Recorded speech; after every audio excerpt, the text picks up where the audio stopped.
Hello, in this video I want to tell you something about an old and bizarre Yugoslav horror movie called The She Butterfly or Leptirica. I knew about that movie even before, but I was surprised to learn that Robert Eggers in an interview said that that movie was one of the primary inspirations for his new remake of Nosferatu. Now of course that Nosferatu is also based on the old Nosferatu from the 1920s. And of course, there are many other films that inspired him, but this movie has a particularly interesting story behind it. So, this is an image from the Yugoslav movie called Leptirica or The She Butterfly. And Eggers said that to him, what was most fascinating about this movie is that it captures this old Yugoslav folklore belief that really existed, and that is so what people in Serbia, Bosnia and Croatia believed in the early modern era and in the Middle Ages is that when you drive a stake through the heart of the vampire, that then a butterfly will appear nearby, near the coffin or the place where you killed him, and that if you do not catch the butterfly, that then the soul of that vampire will possess somebody else, somebody in your village. Probably.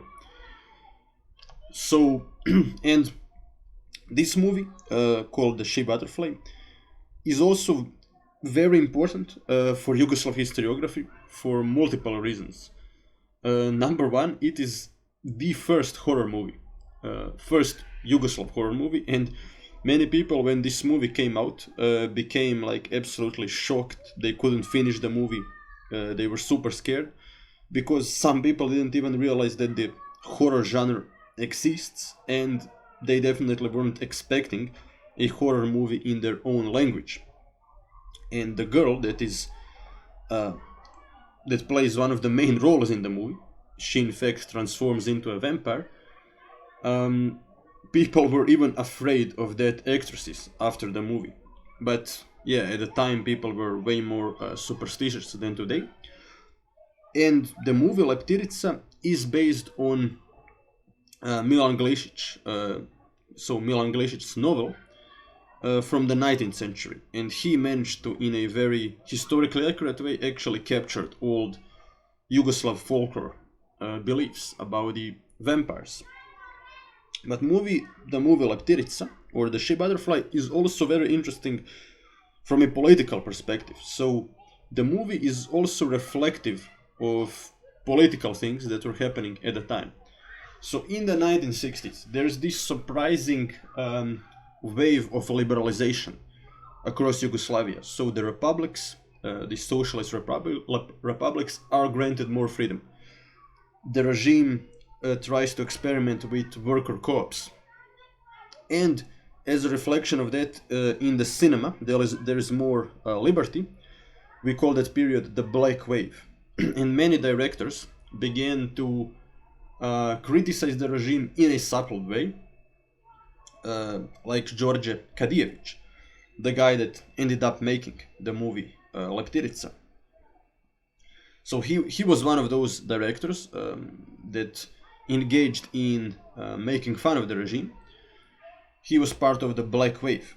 But then, in the early 70s, the political climate changes. So essentially in the 1960s, there were also these huge student protests. The Yugoslav students got inspired by American students that were protesting against the Vietnam War and against racism, and then they decided to protest. They demanded higher wages for the workers and more freedom of speech. They only partially succeeded.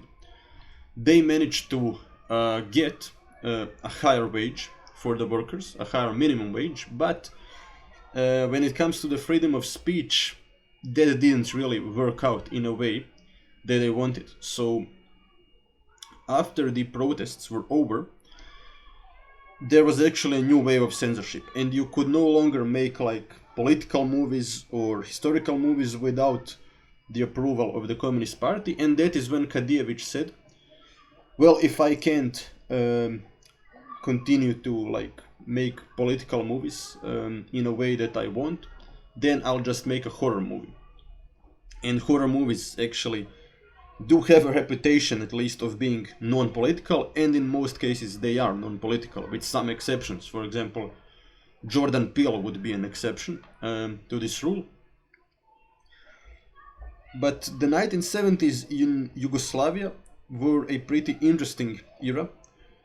On the one hand, we have the strengthening of political censorship, but economically, things are pretty well. So the regime is compensating this lack of freedom by actually giving people a decent wage, building new infrastructure. So this is how people used to look in the 1970s in Yugoslavia. So even the Krk bridge is built, which at the time was one of the most actually fascinating bridges in the world. That also is an interesting piece of data. But we also get this movie Leptirica that really is important for Yugoslav cinematography. And I would agree with Eggers that probably the most fascinating part of the movie is this belief found in Yugoslav folklore that when you drive a stake through the heart of the vampire, that then a butterfly will appear, and that then you have to catch him. Otherwise, the soul of the vampire will possess somebody else, and that motive is in a very interesting way incorporated into the film itself. But there is also one additional reason for why this movie is so interesting. It was also partially based on real archival data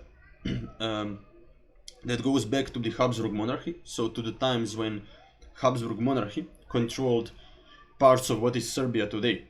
The archival data tells us that in a part of Serbia in the 18th century there was this wave of vampire mania. So what happens? This Serbian soldier called Arnold Pavle returns from the battlefield. He returns from fighting the Ottomans, and he starts to spread rumors about him encountering a vampire.